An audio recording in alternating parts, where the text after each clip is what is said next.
Eu sou a Ana e este é o Educação Financeira para a Vida, o seu podcast sobre finanças e espiritualidade.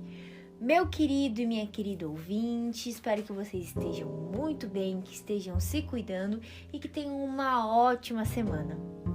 O episódio de hoje é de uma série que vocês amam muito e faz algum tempinho que a gente não grava. Olha só, adivinhem que rufem os tambores, os santos e o dinheiro, hoje com um episódio muito, mas muito especial. E antes de revelar quem é o nosso santo aqui da semana, né? Eu vou chamar o membro permanente mais amado do Brasil, Augusto Martins. Olá, Ana Carolina, muito obrigado por essa acolhida maravilhosa. A você que está nos ouvindo, nossos ouvintes, amados e amadas, bom dia, boa tarde, boa noite ou boa madrugada. Se você está dirigindo, aquela recomendação básica, utilize o cinto de segurança, não corra muito, tome cuidado no trânsito. Se você está na sua casa, no seu trabalho, nós agradecemos imensamente a sua audiência. Aqui que é o seu, o nosso, o vosso Educação Financeira para a Vida. É isso aí, galera. E o episódio de hoje tá cheio de surpresas, tá? E hoje no Santos e o Dinheiro, nós trazemos uma personagem. Primeira dica, é uma mulher. Exatamente. Essa é a série, né, que vocês amam tanto, vocês pedem, vocês enviam dicas. E nós preparamos um podcast especial com lições de economia, de educação financeira, a partir da vida de uma mulher. Uma mulher que nasceu de uma santa baiana. Olha só, mais uma dica. Conhecida como o anjo bom da Bahia. Tcharam. Na verdade, o anjo bom do Brasil. O anjo bom do Brasil. Quem? Ela, a Maria Rita Lopes Pontes de Souza Brito. Nossa, nome comprido, né? Nós estamos falando nada mais, nada menos de a irmã Dulce, a nossa querida santa brasileira. Ela que é conhecida como a Dulce, a Santa Dulce dos pobres, a mãe dos pobres. Então agora a gente vai contar brevemente a história da irmã Dulce, para quem não conhece, para quem também conhece, dá aquele remember, né? Lembrar como a história dela é bonita, gente. Então a irmã Dulce, que na verdade é Maria, né? Assim o nome de batismo dela. Ela é a segunda filha de um casal de um dentista Augusto, né? E Dulce Maria, que era a mãe dela. Inclusive, o nome dela depois foi em homenagem à mãe, né? Então, ela nasceu lá em Salvador, na Bahia, dia 26 de maio de 1914. E ela era uma criança muito alegre, gostava de brincar de boneca, empinar pipa e tinha uma especial dedicação pelo futebol. Ela amava futebol e torcia para o Esporte Clube do Ipiranga. Olha só! Um time formado pela classe trabalhadora e também por pessoas excluídas, marginalizadas daquele período. E só dando um spoiler, assim, mudando um pouco a cronologia dos fatos, e foi beatificada por um papa que gosta de futebol, né? Verdade, é uma coincidência muito boa, né? Uma providência muito boa. Quando ela tinha 7 anos, infelizmente a mãe dela faleceu. A mãe dela tinha apenas 26 anos, acabou falecendo, né? E aí, isso também é um dos motivos que a fez depois escolher o nome Dulce como religiosa, tá? E essa vocação dela, esse chamado que ela sentia em ajudar as pessoas mais pobres, foi influenciado pelo seu pai, principalmente. Então, aos 13 anos, ela já tinha esse senso de justiça, né, traços muito marcantes, e ela começou a acolher alguns mendigos da rua e doentes, levava para casa dela. Olha só.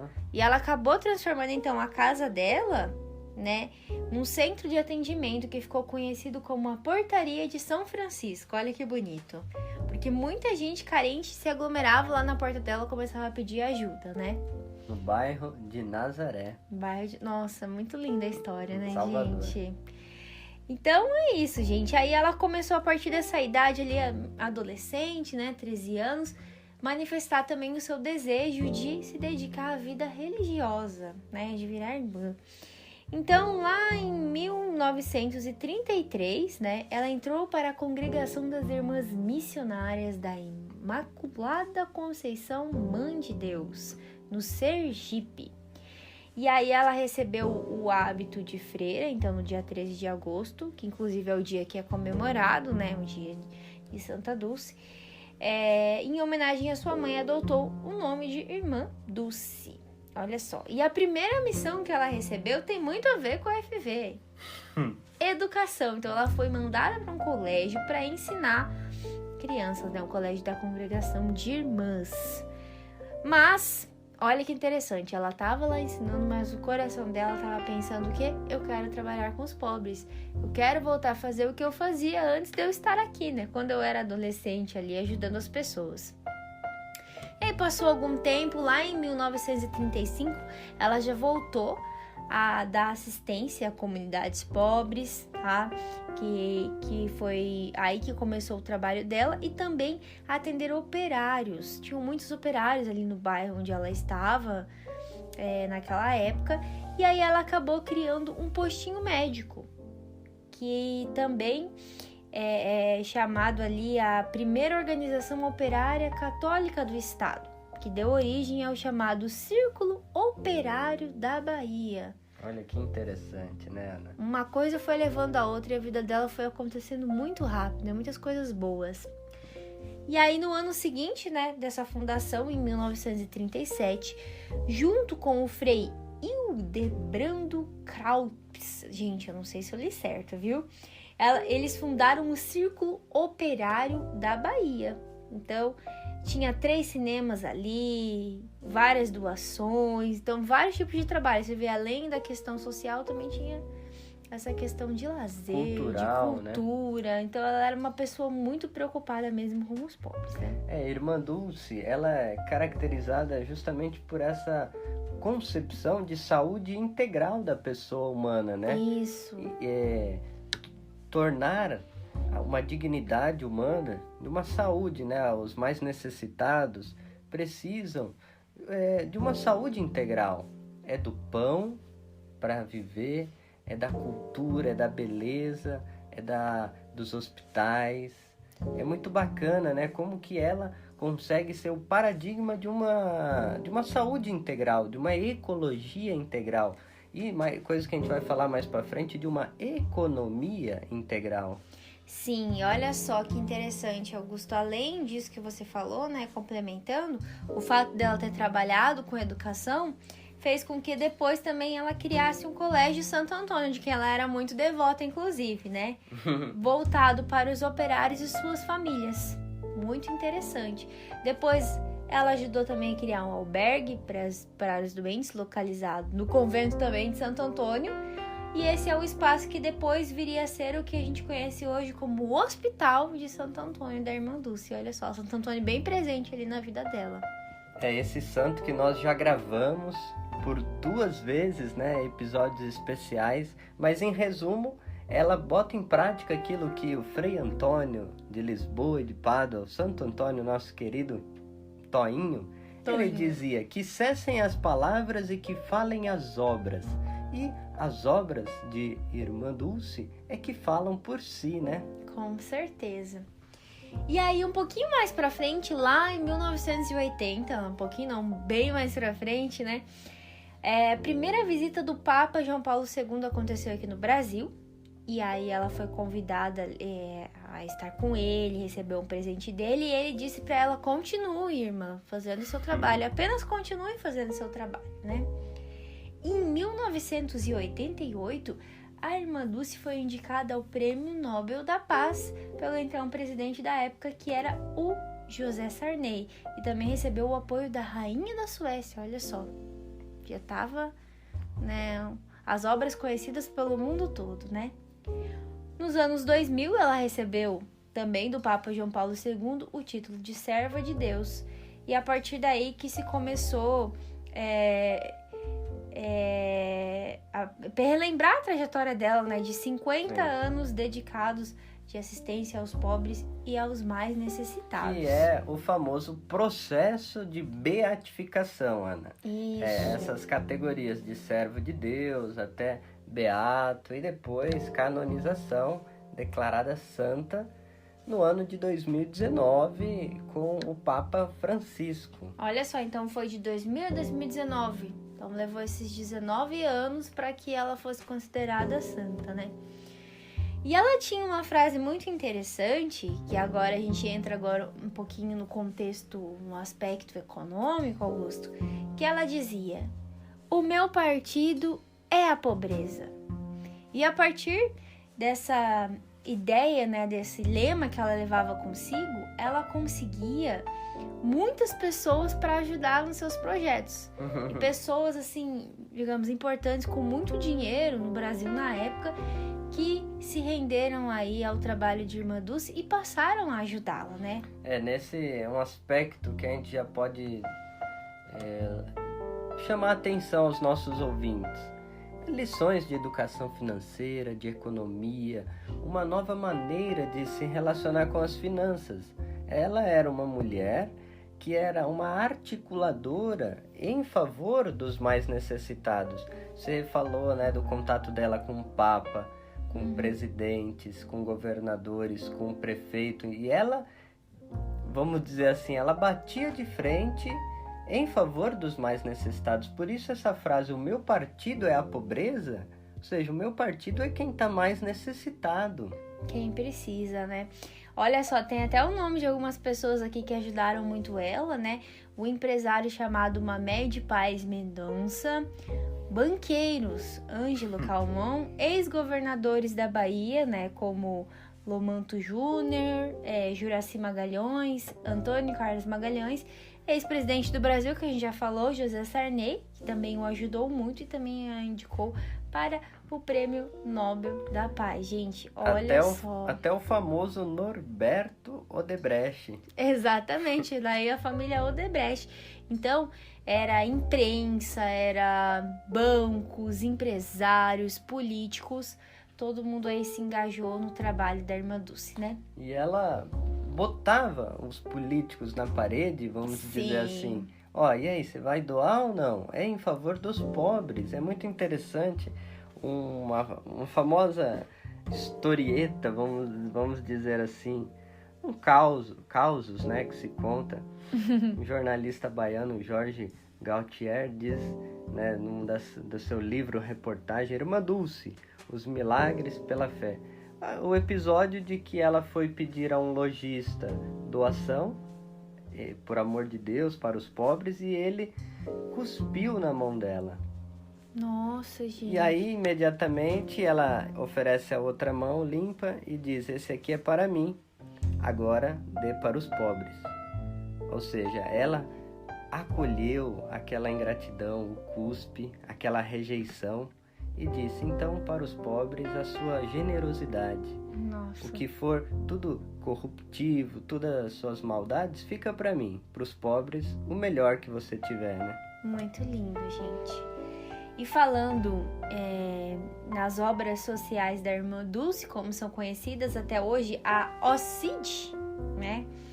Gente, hoje é um dos maiores complexos de saúde do Brasil. Atende com atendimento 100% gratuito, né? Então, atendimento grátis, com 3,5 milhões de pessoas atendidas por ano ali pelo SUS hoje, entre idosos, pessoas com deficiência, com deformidades, pacientes sociais, crianças e adolescentes em situação de risco, dependentes de substâncias psicoativas e também pessoas em situação de rua.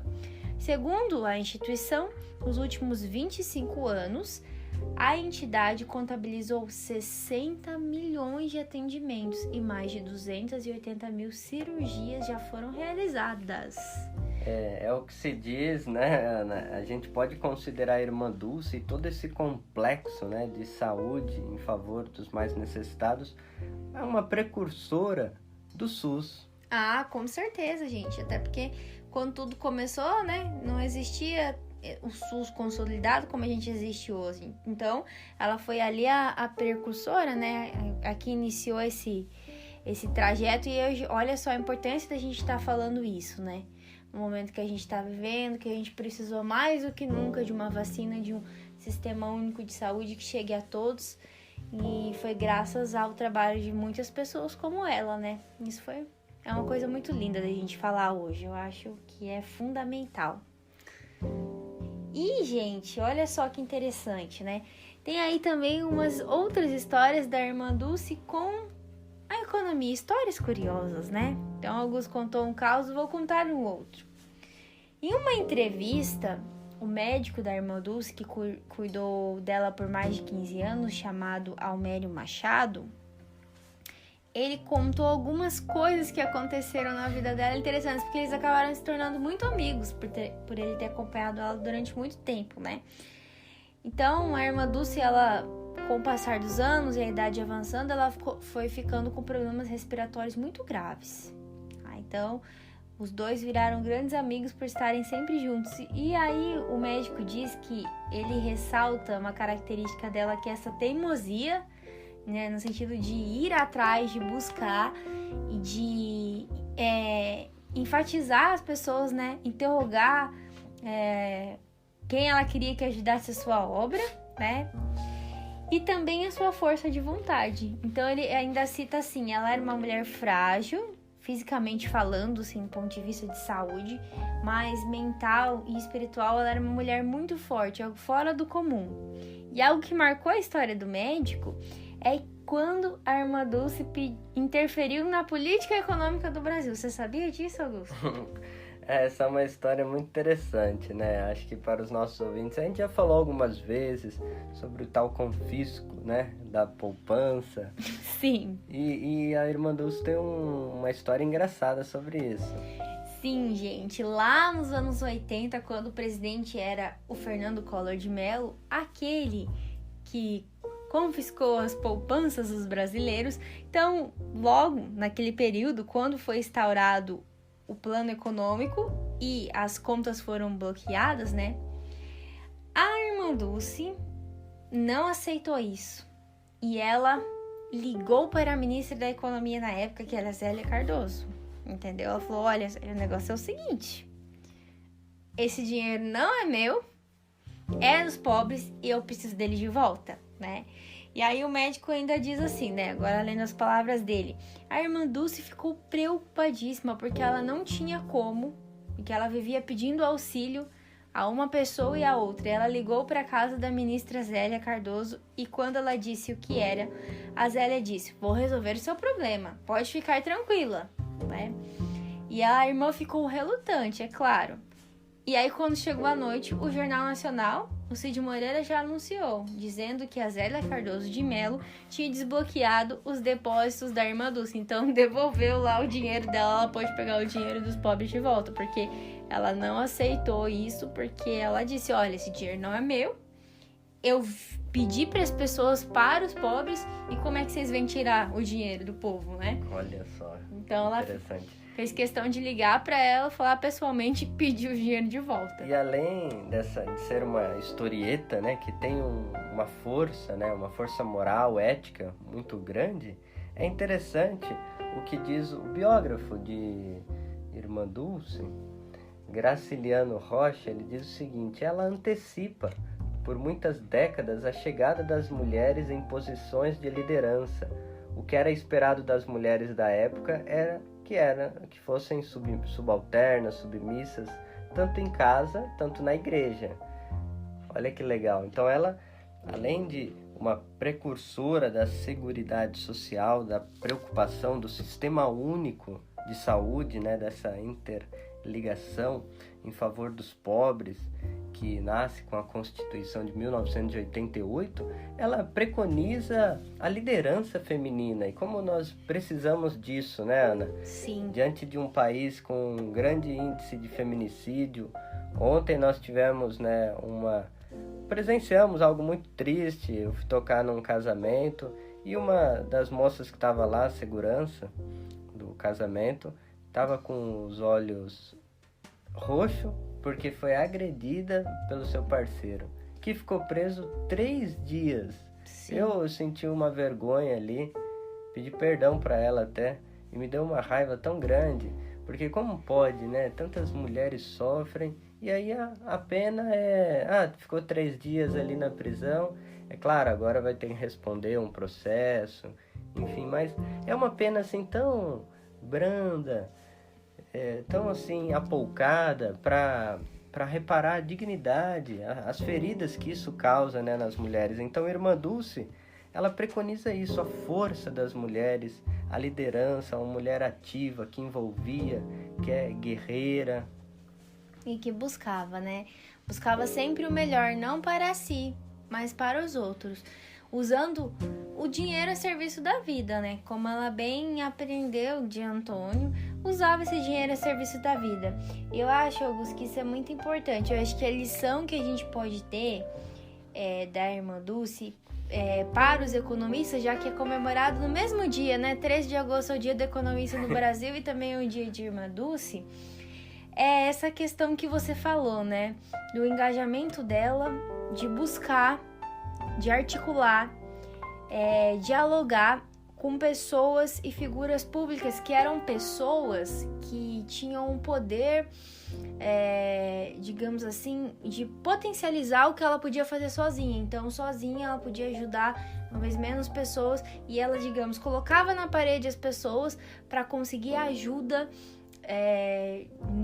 para os projetos. Isso é uma coisa que eu acho que pode ficar tanto na nossa vida financeira como para os economistas em si, entender que a gente ensina finanças, ensina planejamento, mas a gente também tem que educar politicamente as pessoas a entender que o Estado tem que fazer a sua parte e a gente tem que cobrar dessas figuras públicas. Então, não adianta nada a gente ensinar planejamento financeiro, orçamento, enfim, se a gente não ensinar que a gente precisa cobrar que o Estado também faça isso, porque não adianta a gente fazer ali no nosso dia a dia, microeconomicamente falando, se o conjunto maior da nossa casa comum, do Estado, não faz isso, né? Então isso é uma coisa muito bonita que eu vejo que a Irmã Dulce traz para nossa vida, e aí um exemplo muito bom, né? Um legado que ela deixa aí para a profissão dos economistas, já que cai no mesmo dia, né? É uma coisa muito bonita. Exatamente, Ana. E é um aceno, né? É um aceno para nós que fazemos parte desse processo, desse movimento chamado Economia de Francisco, a essa articulação que nós criamos aqui no Brasil, a articulação brasileira pela economia de Francisco é clara, que destaca o papel dos pobres, dos leprosos do nosso dia, na qual Francisco e Clara cuidaram, beijaram, amar e servir. Esse era o lema da Irmã Dulce, e é um lema tipicamente jesuíta. Então a gente olha para a Irmã Dulce, também vê essa espiritualidade franciscana e inaciana juntas, comungadas para denunciar toda e qualquer desigualdade social, injustiça social e uma mística da ação, uma espiritualidade prática. E é bonito assim para essa nova economia ter um símbolo de resistência, do amor, de uma economia da caridade, uma economia do cuidado. Essa é a verdadeira economia. Sim, é isso aí, Augusto, falou tudo. Que fique como exemplo para os economistas que já estão aqui no nosso país e que vão vir, né, logo na sequência, os próximos economistas que estão aí, os meus amigos que estão na faculdade, estudando. São os exemplos que a gente precisa seguir, né, Augusto? A economia a serviço da vida. E que bom que a gente tem uma mulher que, independente da crença ou não que a gente tenha, tem tanta coisa boa para ensinar pra gente aqui, da nossa realidade, do chão do Brasil, né? Então isso é uma coisa que nos dá muita felicidade e muito orgulho. E eu confesso pra vocês, gente, que eu fiquei completamente apaixonada pela história da Irmã Dulce. Eu nunca tinha me aprofundado, assim, na história dela, como eu me aprofundei pra esse podcast. E saber, assim, que ela amava tanto Santo Antônio e também tinha essa questão de lema, né, inaciana, eu me identifiquei muito com ela. Eu fiquei, assim, um coração cheio de gratidão por a gente ter escolhido aí fazer esse episódio de hoje e partilhado isso com vocês. Foi um momento muito bom, adorei muito. A gente espera que vocês tenham gostado desse podcast que a gente preparou com muito carinho. Se você gostou, achou interessante, divulgue, compartilhe com seus amigos, familiares, com a sua comunidade. E vale destacar, Ana, que ela foi beatificada pelo Papa Francisco durante o sínodo pan-amazônico. Sim. Então, assim, estavam se refletindo em 2019 as questões da Amazônia, o protagonismo das mulheres. Então, é muito interessante como as coisas vão se encaixando, fazendo sentido, e a gente precisa tornar público os nossos santos. Aqui no Brasil, Frei Galvão, a Irmã Dulce, e tantos homens e mulheres maravilhosos que viveram o Evangelho, que viveram os princípios, os valores do Evangelho, que é o princípio do reino de Deus, do bem comum, da solidariedade, da justiça, da misericórdia. Às vezes a gente conhece tantos santos de fora, santo europeu, e a gente precisa valorizar os nossos, aqueles homens e mulheres daqui, do chão da nossa terra, que dizem: é possível para vocês também viverem o amor. E é muito lindo isso que você está falando, Augusto, e se aplica à economia, como eu falei. Tendo em vista que a gente estuda para ajudar as pessoas a terem mais bem-estar e desenvolver um país, né? Desenvolver as pessoas é desenvolver o país, que a gente tenha isso como exemplo. Eu acho isso muito lindo, assim, eu fiquei muito emocionada fazendo esse podcast.